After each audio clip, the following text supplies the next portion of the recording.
Hey, you. Yeah, you. Heard about those logbooks? People say that's some good stuff, and I'm here to tell you that it truly is.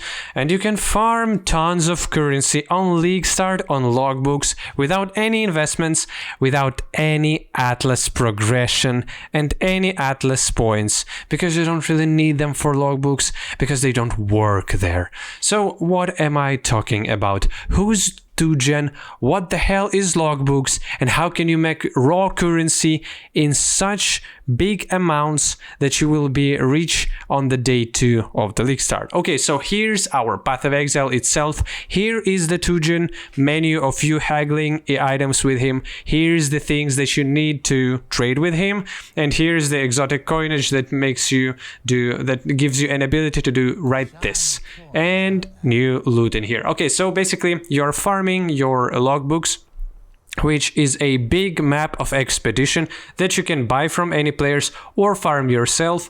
And then you get many of these Black Scythe artifacts that you can buy raw currency and raw good stuff from 2gen, and then haggle with him and then trade all that stuff away. And you're farming exotic coinage there as well.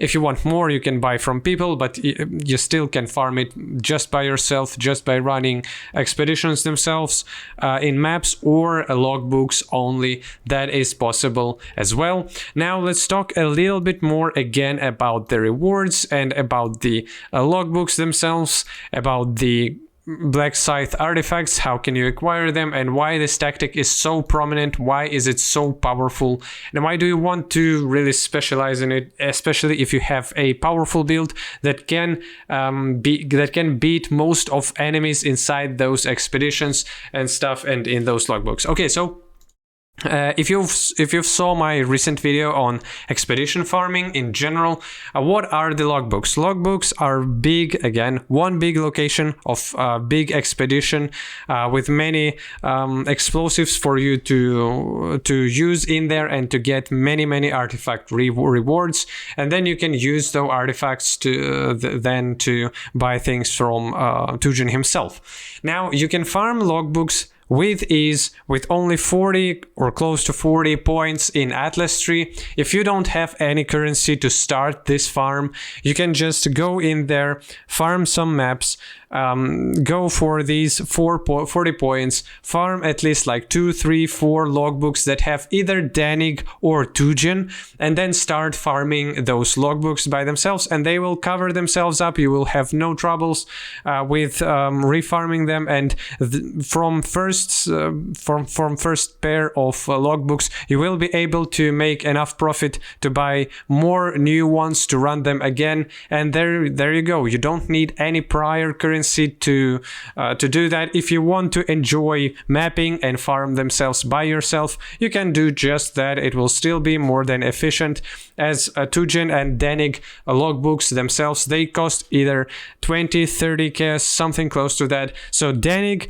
is a he is utilitarian one. You can change his artifacts, and you can change his artifacts, and you can buy exotic coinage from him on 2gen ones. So Danig is a supplement to 2gen basically in here, and 2gen is it's the vendor himself, and Black Scythe artifacts are the artifacts that you need. So 2 of them are more than good for you, so you can specialize in both of them. And if you're getting logbooks that are either 2gen or Danig, they are both good for you. Now, whether you decide to farm logbooks yourself or buy them after you've farmed some of them and you've already cashed in 2gen, it's up to you, of course. And here it's quite easy for you to go and do that, but with one little addition here. Your build should be at least somewhat powerful, because if you want to farm logbooks quite fast, then you need to be able to outburst your enemies to kill them very fast, and to not let them kill you if your build is squishy, or to have a build that is tanky enough in order to tank all of them. What do you want on all those logbooks are specifically, and those maps, you want to target farm artifact chests, artifact remnants, and everything like that. And you want as many monsters as well, and you want those chests. But yeah, mostly chests with artifacts themselves. This is what you're going after. Besides that, you can target farm all the currency chests that are present there, maybe like delirium ones, blight ones, but yeah, mostly either currency, raw currency from logbooks, from those chests inside logbooks, or expedition for artifacts and for exotic coinage that you will need so much in order to trade after that with with Dujin itself.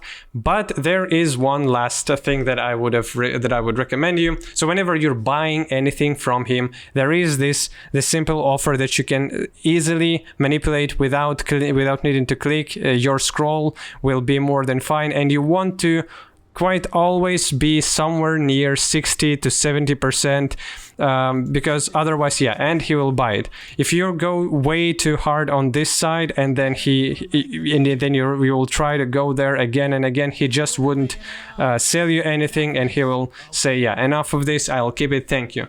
And you don't really want to slowly doing this, because you want to be as fast as possible. You will have just so much currency, so much artifacts, that you can't really be slow at this, and you need to know at least somewhat prices of things that are present in here. So yeah, but it's mostly currency. It's mostly currency fragments, skill gems, and maybe some scarabs as well. So it's not hard for you to know the market of things like this. And then you want to just do this and buy, do this and buy. You need to be careful for what which exact artifact you're paying for some stuff, because there may be some overpriced stuff. It all depends. You need to at least somewhat know how much of those you have, how often do you get them, and if you need to spend like 2,000 of them for one divine, it may not be the best investment. So some maths, but it's all on the way. It's nothing that you need to know from the guides. It's quite easy. You don't need to spec in anything in your atlas, quite literally, maybe just for the start on those logbooks, and after that logbooks feed themselves.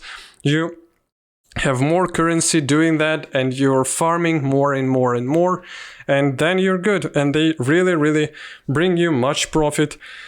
And you don't really need to think about atlas, you don't really need to think about map progression, getting your void stones, getting all the sextants, getting all the scarabs, and you don't need to spend any, to be quite honest, almost nothing. You just need a functional build for you to be able to farm at least somewhat mid-tier expeditions, and higher tiers are going to be preferable as well. But yeah, thanks for watching. This is for the logbook farming itself. So 2-gen logbooks and Danig logbooks are both more than fine. If you want to go for the rogue and you know how to craft stuff, you probably don't really need this video to say. If you know how to craft stuff and how items in Path of Exile work meticulously, and you know how to do every single thing in order to create divine worth items, then you can of course farm rogue, but you probably again don't need to know that, because you already know that if you want to do that. But yeah, thanks for watching, hope you're having a good time. More farming guides, and after the league starts, more guides just on build guides and stuff. Subscribe to the channel. Have a good day. Bye.